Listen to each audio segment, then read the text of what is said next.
Boom! Tell me I made it on time. Well, initially I said, I think I said 12:30.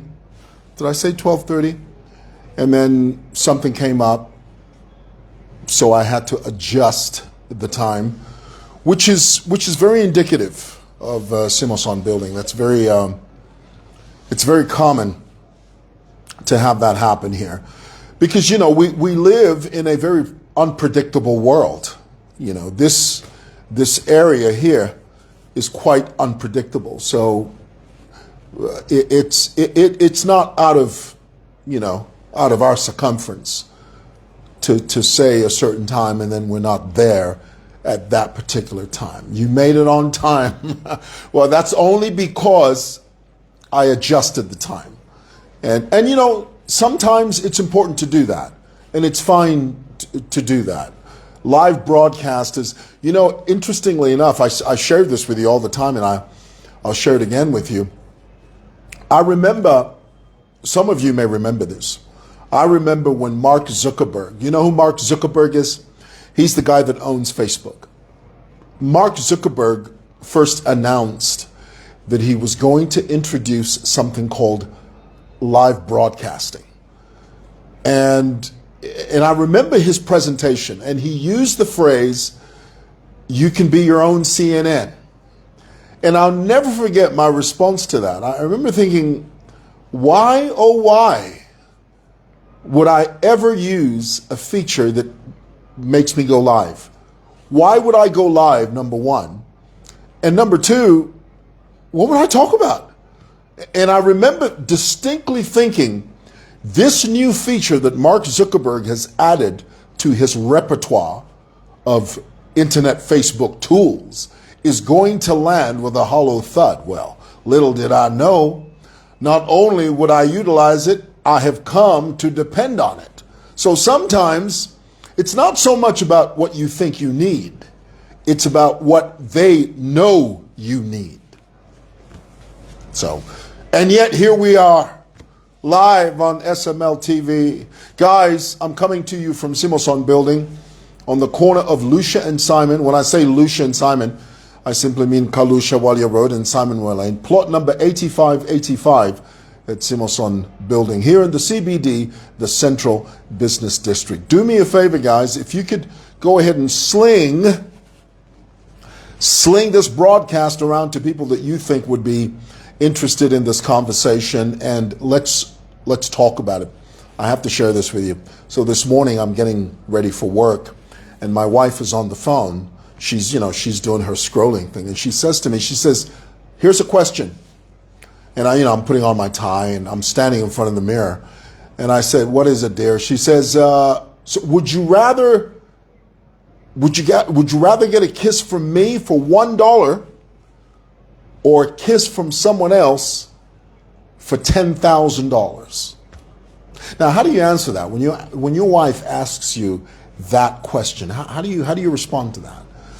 So I'm trying as much as I can to come up with a logical answer, and it better make sense. I didn't want to fumble through it. And right when I was about to give her my answer, she says, "Stop right there. This is my answer." I said, "Oh my God." She says, "I would kiss you for $1 10,000 times. Woo! Oh, we're going on a microphone. Hey, chupuecho. That is marriage. It's true, though. I wasn't expecting that. Tell me is that sweet or is that sweet? She says to me, now remember, the question is, would you rather kiss me for $1 or kiss someone else for $10,000? She says to me, I'd rather kiss you for $1, but I would do it 10,000 times. Oh. Sweet. Thank you, dear. Love you. Guys,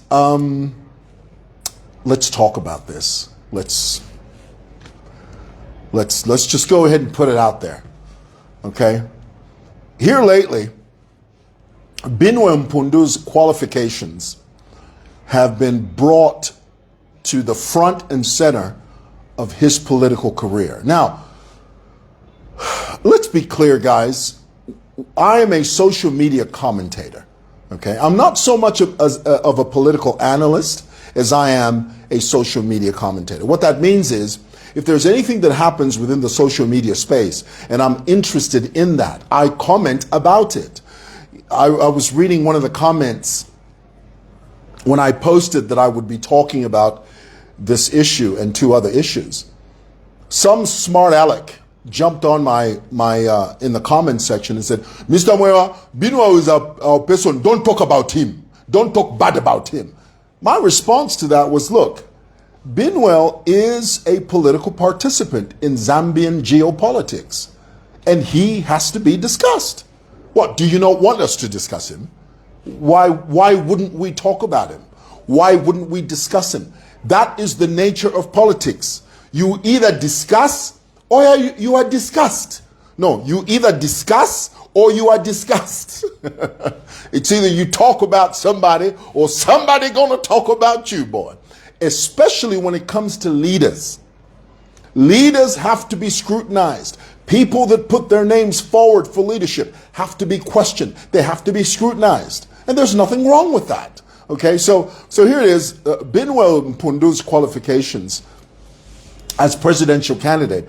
Ever since he first announced that he was vying for the highest office in the land. Now, how many people know that the moment you do that, the moment you put your name forward for leadership, especially leadership of a country, people begin to take a closer look at you. They pull out their magnifying glasses and they sort of hover it above you and they look for every nook and cranny. Not that that's what we're doing. I mean, I'm not here trying to look for faults. I'm simply examining Binwell from my vantage point. And I'm perfectly within my rights to do that as a citizen, nay, as a voting citizen, one that loves this country, and one that would like to know who's putting their names forward for leadership. I think every one of us has to do that. So here it is.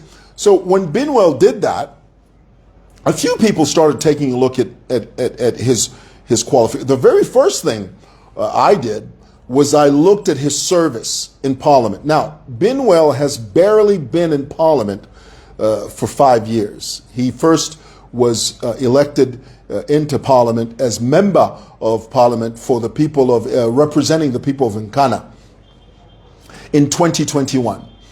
And he's a backbencher. Now, let's define backbencher. Backbencher it's not a derogatory term. It's not a diss. You know what a diss is? D-I-S-S. It's not a diss. It's simply a description. It is an accurate description. Binwell was first elected as Member of Parliament representing Nkana in 2021. He's a backbencher, meaning he does not hold any government position. That's what backbencher means. Some of you think that, no, backbencher means talandapo. No, he's a backbencher. So it means parliament talanda. No, that's not what a backbencher is. A backbencher simply means a member of parliament that does not serve in any government position. For example, we've had people in government who were ministers, who were front benchers in a sense, when they served as ministers. But because they're no longer ministers within the government, those same people are now backbenchers. So let's define that. Let's be clear about that. So here it is. Binwell is a backbencher. He's going to be 43 years old on October the 9th. Okay, this year. He'll be 43. And for all intent and purposes, I've always said this. There's nothing wrong with being youthful, energetic.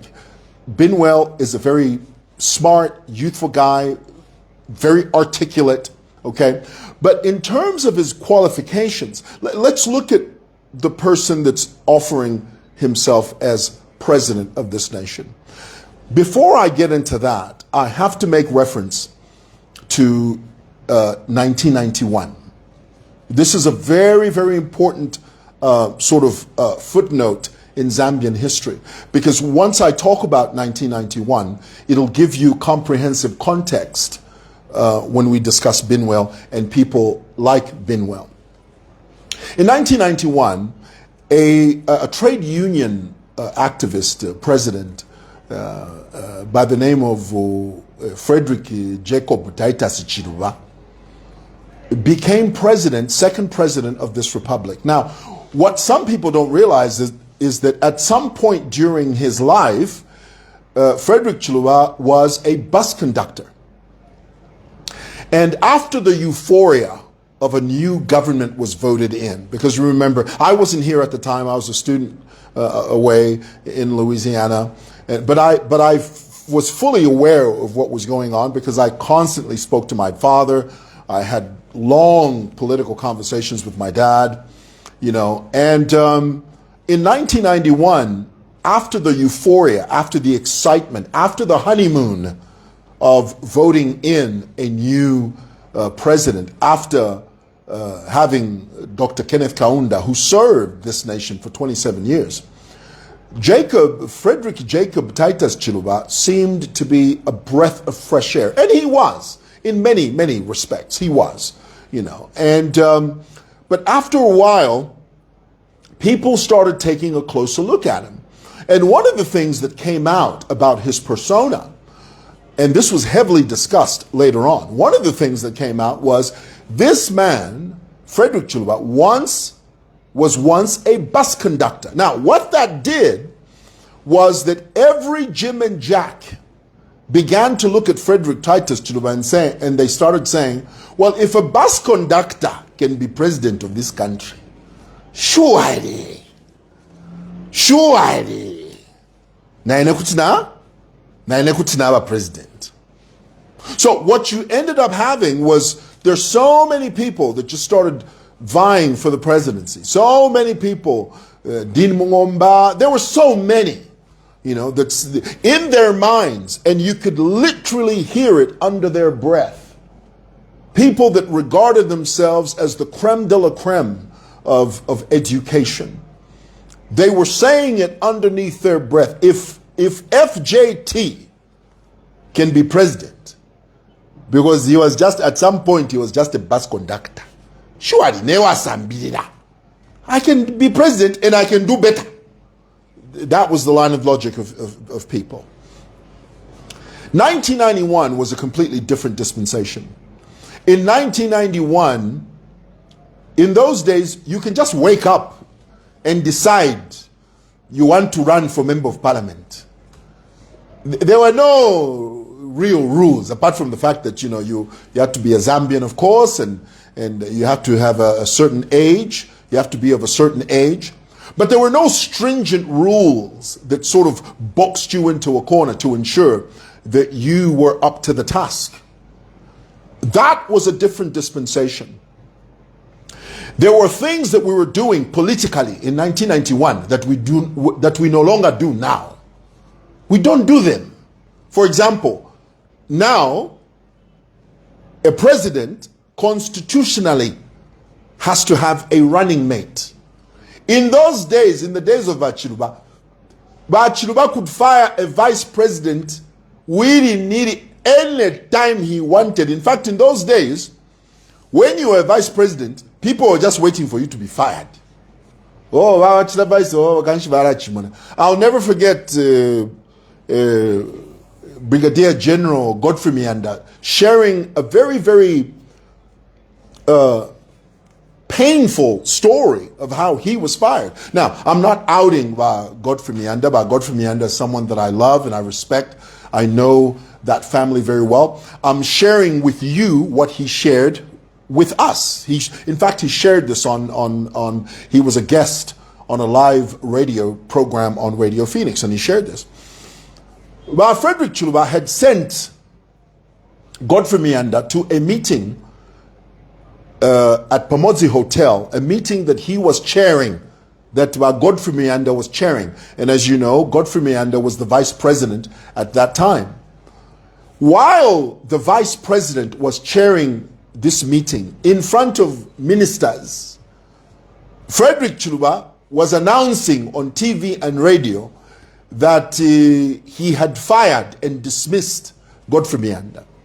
Unbeknownst to Godfrey Mianda, who was chairing a meeting at Pamozi Hotel, he had been dismissed. So after the meeting, Mianda looked and he noticed his, what do you call the man that stands behind you? What do you call that man? The security detail or the security personnel that stands behind the vice president in a uniform, the stoic individual. Sometimes it's a man, sometimes it's a woman. What do you call that that person who stands behind the vice president? Tell me in the comments. Mulelanda wangu pantu sometimes mula kokola. Mwila kokola yo. You know the live TV. ADC. Correct. Pantu sometimes in Dalaba. We are not in government. We don't know these things. ADC. When Godfrey Mianda was done with his delivery, his speech, he turned around and he noticed his ADC had disappeared, which was highly irregular.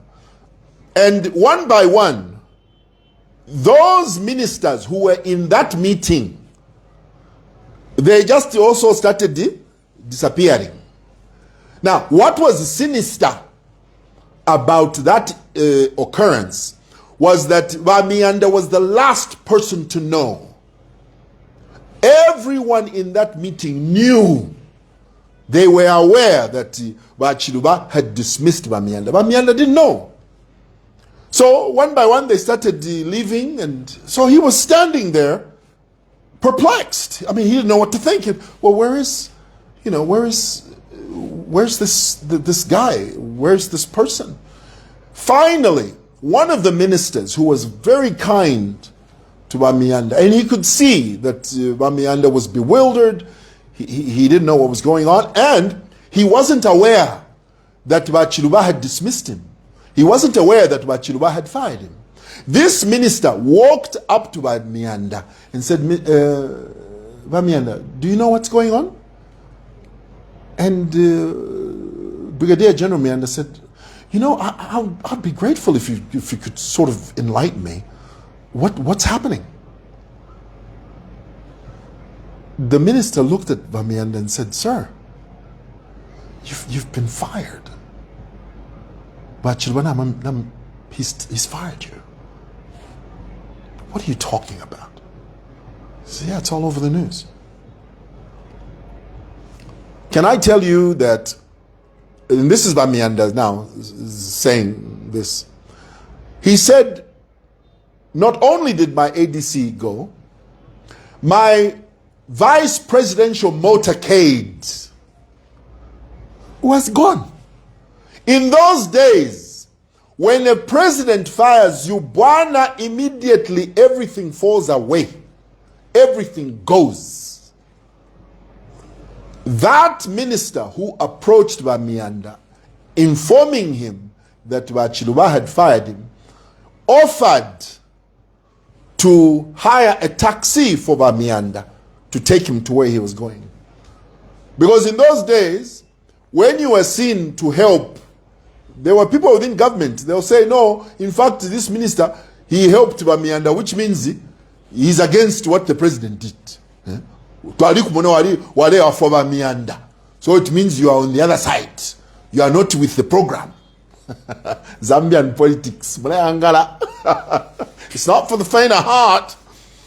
So finally, this minister helped Bamianda hail a taxi, and Bamianda went on. I'm saying all of that to say, Zambian politics has changed. We no longer do the things we used to do. Now, a president cannot just fire a vice president. The vice president is cemented constitutionally within that term. Cemented, Bwana. Now, in the same vein, by the same token, we no longer elect presidents the way we used to elect them.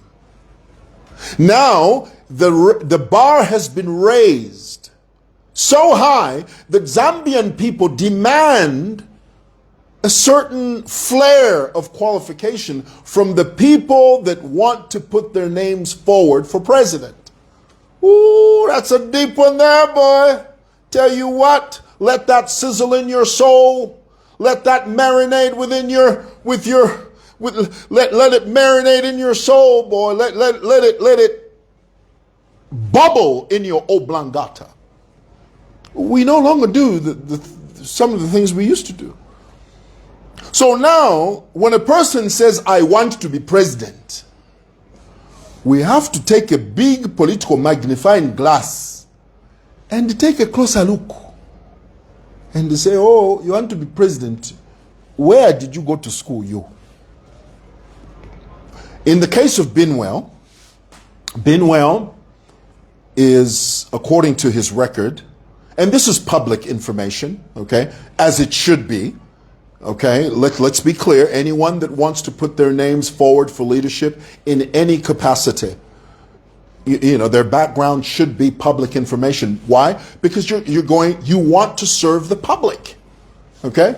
It's very important. So Binwell, according to his public record, is a qualified accountant, and he has a diploma in law.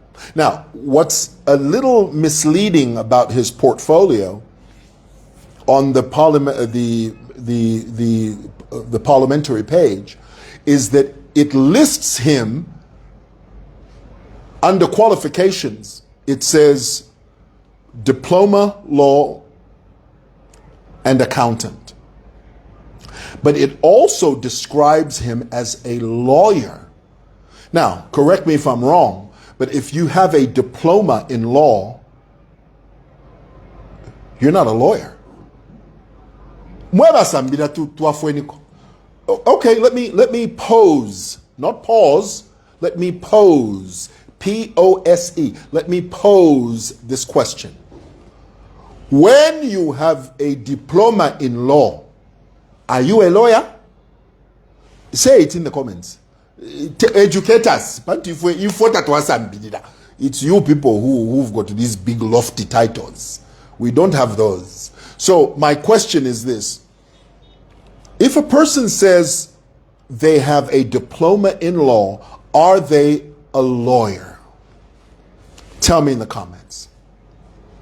I'll wait. I'll wait.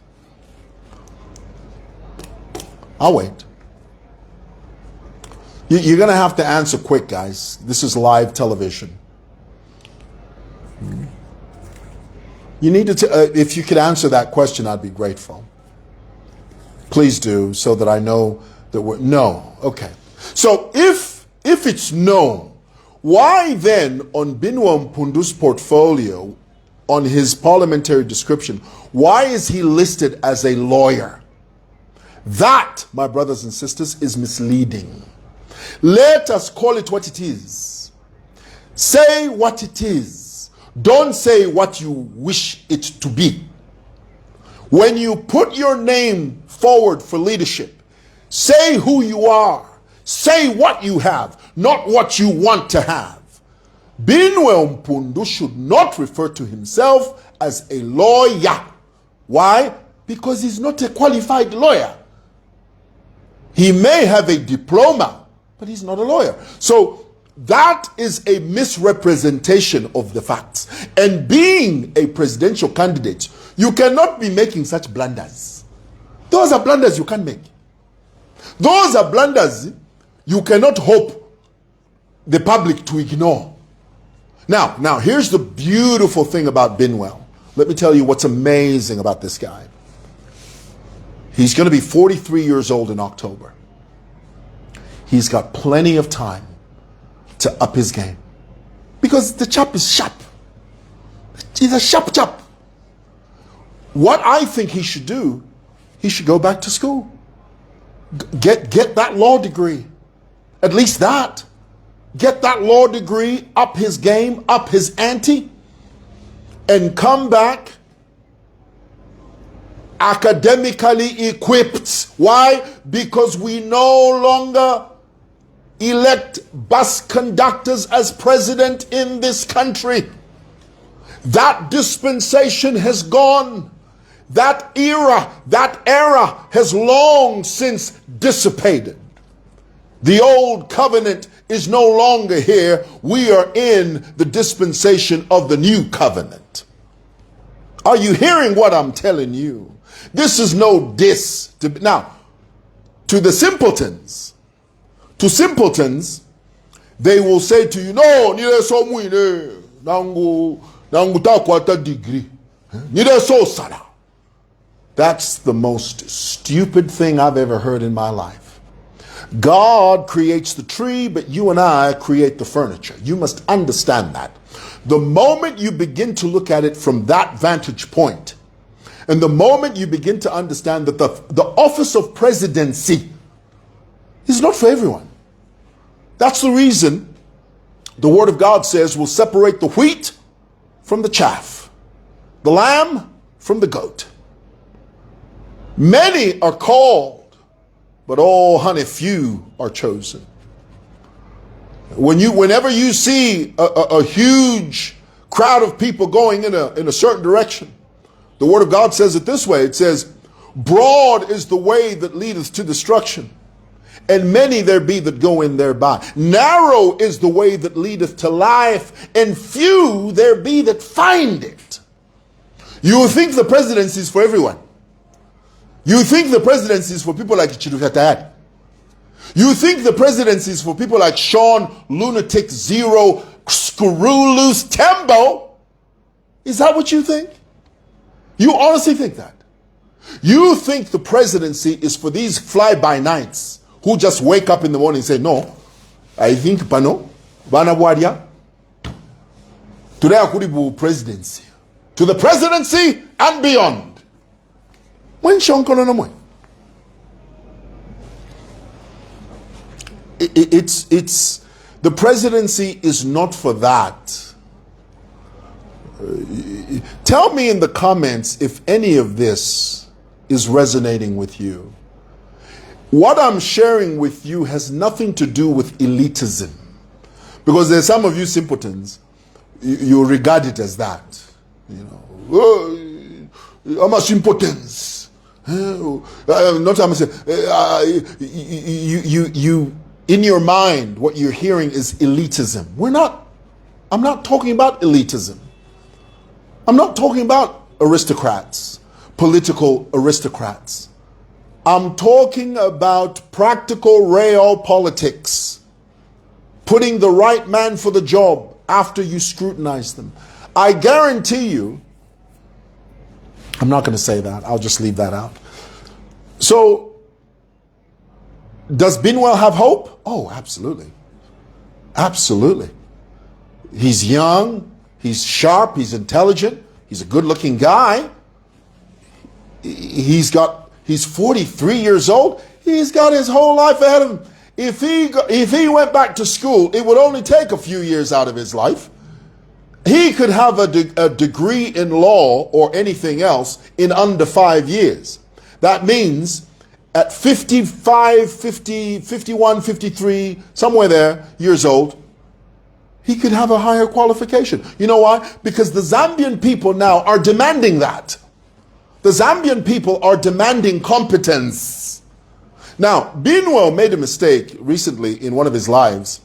He says, no, they are scrutinizing my qualifications, and yet the economy is on its knees. That's the wrong response.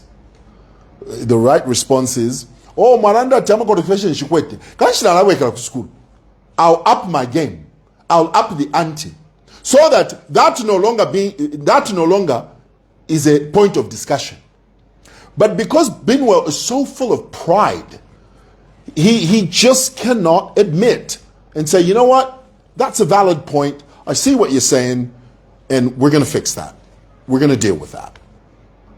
Don't use AI to augment, and this is another thing Binwell does that just drives me nuts.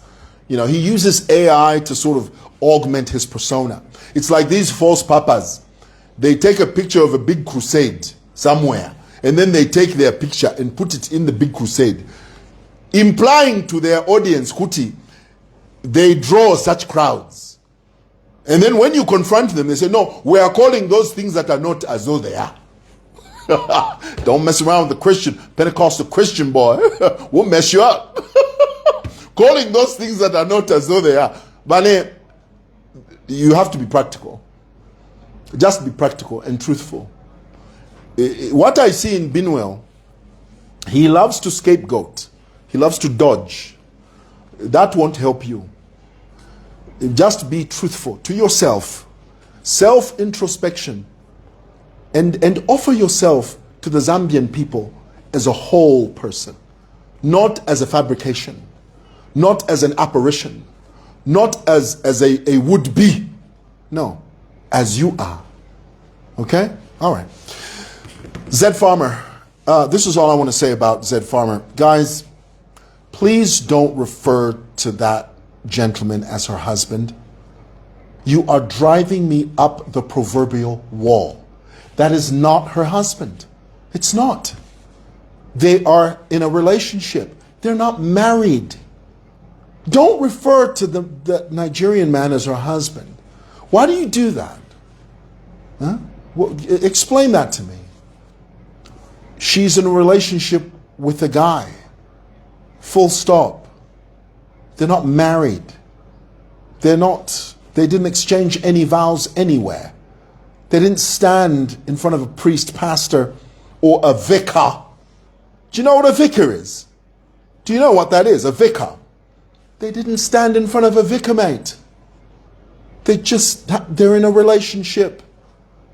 Don't misconstrue. Don't misrepresent. Walanda kwa bembuka. No, mwewa, you can't say that. Just here, that is the husband. Mwalampenya. Just say it as it is. Okay. Lastly, mwizukanji. Oh dear. Guys, here's my, as you know, mwizukanji recently came on her page and she said, she in effect, she sort of encouraged her followers, her more than 1 million followers, and she's got an army of loyalists. Napali muntu akwata loyal followers. It's mwizukanji. So basically she was sort of saying to her followers, look, this year, I know I've been nominated, you nominated me, meaning mwizukanji is saying to her audience, her fans, she's saying to them, I know you've nominated me for this award, but this year I'd like to sit it out and please vote for someone else. Here's my advice to social media personalities. Listen to me, guys, listen to me. When your audience nominates you, the only thing that you should be saying is thank you. The rest will play itself out. There's a whole pool of haters out there, and mark my words, every last one of us, we all have haters. There are haters out there that will listen to mwizukanji saying, I want to sit it out this year and I want you, my audience and my fans, to vote for someone else, give someone else a chance. There are haters out there that will respond to mwizukanji and say, well, what makes you think we were going to vote for you anyhow? What makes you think that it's guaranteed, it's written in stone that we're going to vote for you anyhow? That's what you have to contend with. So in order to avoid that, Bane, take it from me. When you're nominated, all you do is say thank you. Whatever happens, happens. Even if they vote for you 20 times, iwenga wakuchita nominate whoever you are. Kulanda fyati, auna totram kwae, mwabomba. Thank you. This young man, there's a young man, what's his name? Something Kangwa. What's his name? Tell me, I see him all the time. He comes. Tell me his name. Tell me in the comments. Tell me in the comments. What, something Kangwa. What's his name? Not Patrick Kangwa, something Kangwa. What's his name? Tell me in the comments. Guys, are you on here or no? Opo mudi tamulipo na mufumapo na muya tamuleranda shiremo na comments hapa. Shiremo na comment. Remy, that's right. Remy was nominated, and instead of saying thank you, he starts talking about, I don't know, no, you know, I can't be nominated with whatever the heck he said. I forget what he said. Do you think a brand is going to want to work with you when you say things like that? But when these corporates recognize you, just say thank you. Finished. No, whatever happens, now when you begin to preempt, you're shooting yourself in the foot. That's what you're doing. You're shooting yourself in. Don't do that. Okay? All right. And I say that with love. I do. I gotta go. I got a meeting. Yeah, thanks for watching, guys. Love you. Bye.